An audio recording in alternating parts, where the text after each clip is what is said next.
I will be talking about the 3D totally endoscopic ultra-minimally invasive approach for single and multiple valve surgery. This is my COI. There is nothing to disclose regarding this issue. There is no clear definition of minimally invasive cardiac surgery, MICS. Non-full sternotomy is usually regarded as mixed approach. However, even if the sternum is not opened, no one would call this mix if a thoracotomy is large to fit your hand in. So we have this consensus. Mix is a surgery that requires a small incision that the hand cannot pass through, the use of long instruments, and also requires peripheral cannulation. If we consider the specific anatomy of the mitral valve, the right thoracotomy approach allows us to view the mitral valve directly without extensively lifting the heart. However, with sternotomy, the thick sternum in the midline is cut with a saw, and to expose the left atrium for the mitral valve, significant retraction of the left atrium is required to perform the surgery. This is a video I often use when explaining the advantages of mini-thoracotomy. The patient in the video is someone I operated on, and he kindly sent it to me personally, happy to be able to play golf again just 2 weeks after surgery. Golf is a sport that typically requires intense upper body movement, which would have been impossible if a sternotomy had been performed. The ability to return to daily activities so quickly is one of the biggest advantages of mini-thoracotomy. The most common and first step of mix is direct vision. Usually the scope is only used as a lighting source. I of course also started from this first step. The next step is the method of using a thoracoscope. Some surgeons are very skilled at performing totally endoscopic procedures with a 2D scope. However, for me it was extremely difficult to perform totally endoscopic procedures without depth perception using a 2D scope. So what is totally endoscopic? If you watch this video, you will understand what totally endoscopic means.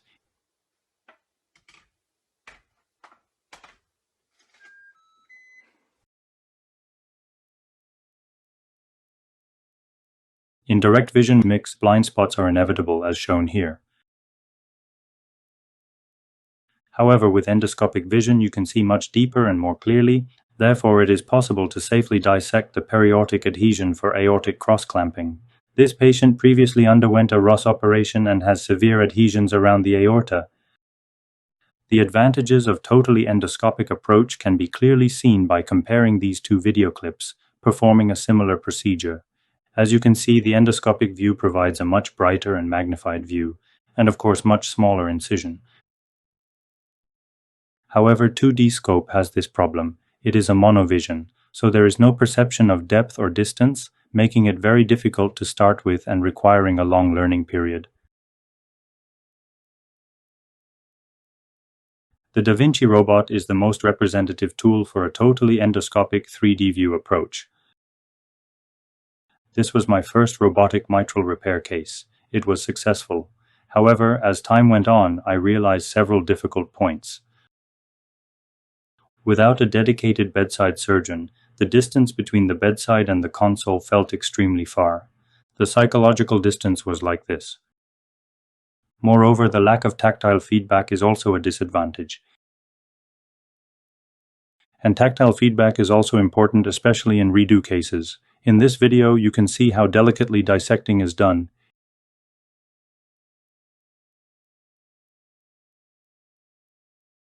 In addition to the well-known advantages of mix, the 3D totally endoscopic approach offers the following benefits: enhanced visualization, perception of depth and distance, and tactile feedback. This was my first setup. I spent a lot of time thinking about how to reduce the number of ports if possible. So I used the detachable Glauber clamp and the Adams-Yozu retractor, which does not require an additional port incision, which I first saw in Japan when I visited this hospital, and I imported it to Korea. Eventually, I started with 3 ports. The more ports, the more places to control bleeding, which increases stress level, and I wanted to avoid that. And I also first saw this malleable vent catheter in Japan, but it was not available in Korea. Therefore, I personally made a homemade malleable sump, inserting the sternal wire into the sump, then passing it through the main wound and bend it, so it does not obstruct the scope view. By doing this, I was able to reduce 1 more port, making the 2-port system my routine. So this is my routine 2-port system 3D totally endoscopic setup.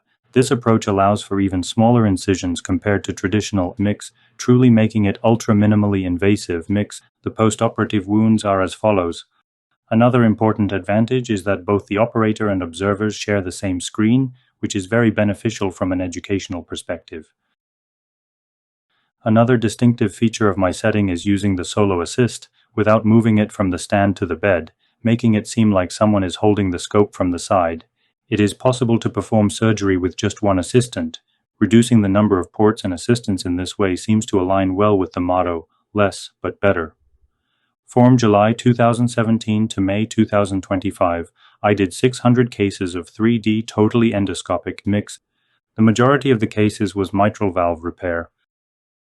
This shows the results of totally endoscopic mitral valve repair. This table shows the early clinical outcomes. Let me show you how it is performed. This video shows a mitral valve repair case.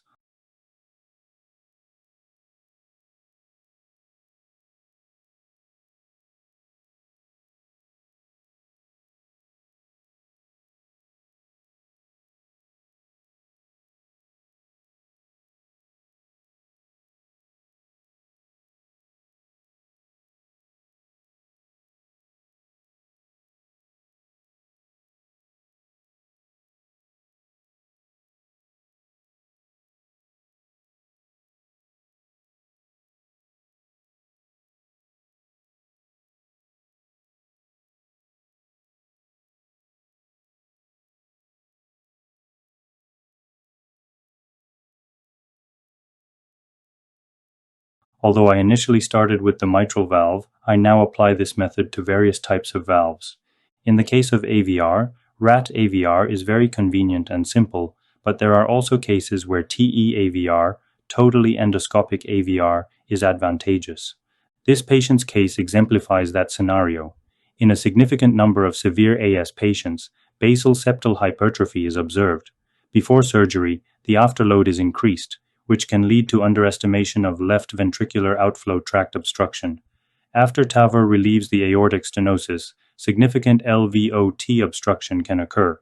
Recently, the concept of suicide left ventricle after TAVR has become an important issue. Therefore, I believe it is crucial to perform at least a limited septal myectomy alongside AVR in patients with AS accompanying basal septal hypertrophy. However, in right anterior thoracotomy, exposure for septal myectomy is challenging. This shows how the operation goes.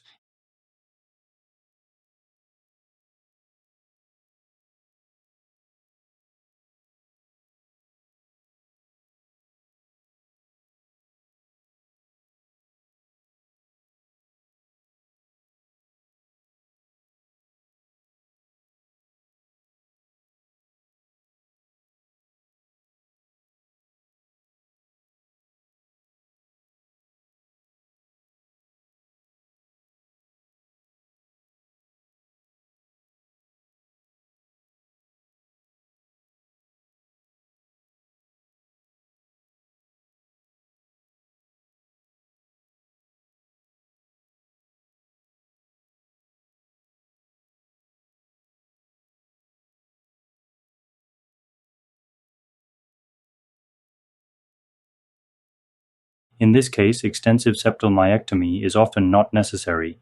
Limited resection is usually sufficient.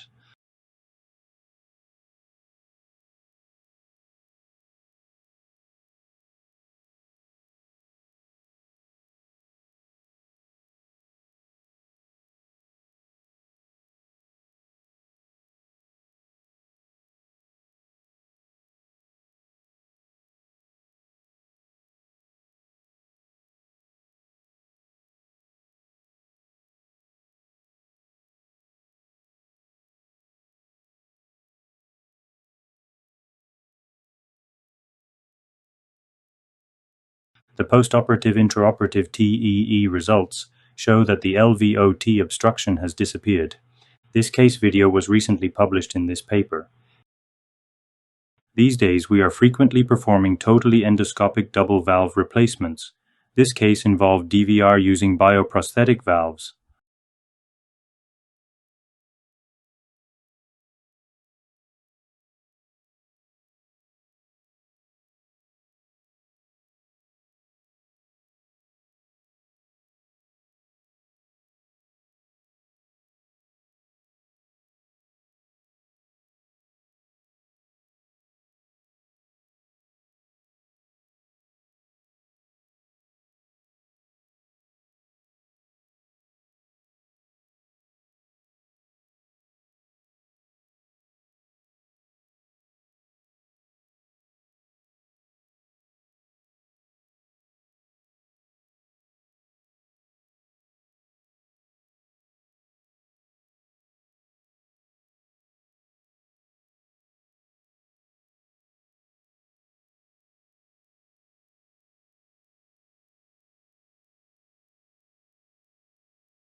Another important issue I want to mention is beating heart TV surgery.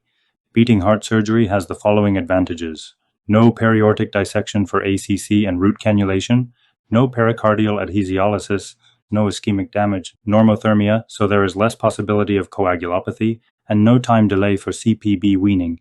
In a recent paper analyzing STS data, it also demonstrates the advantages of beating heart surgery in isolated tricuspid operation. As you can see, repair then replacement and beating heart is favorable.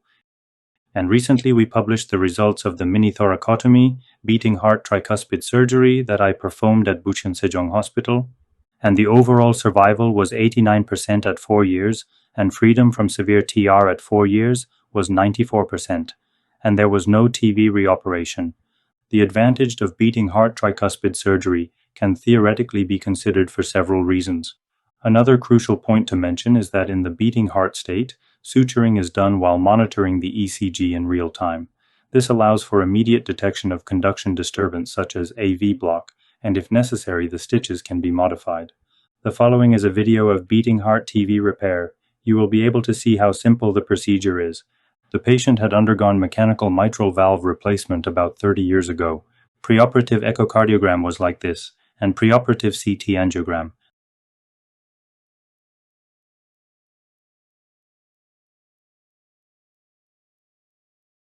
This video shows how the operation goes. 3 or 4 centimeter incision with a camera port.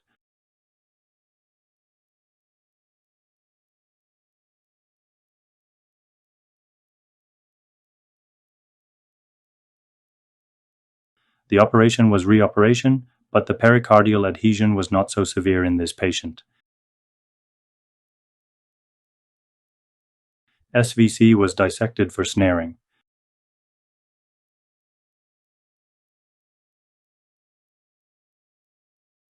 And right atrium was opened.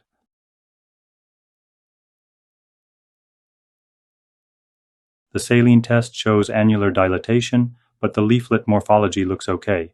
I put in ring stitches. Stitch is done counterclockwise starting from the septal annulus.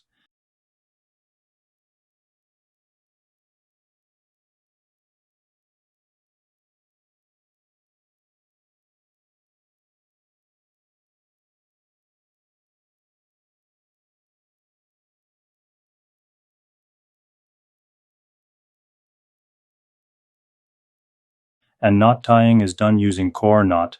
It's very convenient in totally endoscopic approach.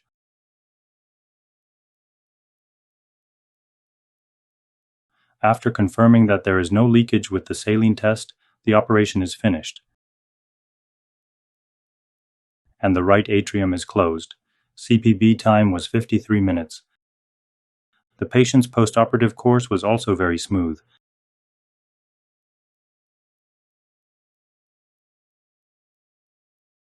The second case is simple edge-to-edge repair.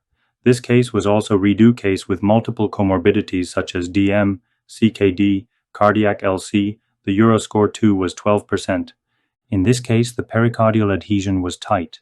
In this mini thoracotomy beating heart approach TV surgery, the more severe the pericardial adhesion, the easier the operation.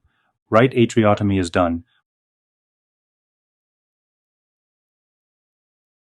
First, ring annuloplasty is performed,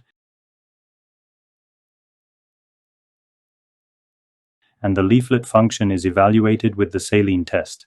There is a small leak with a prominent gap between the leaflets, so a simple edge-to-edge stitch is performed.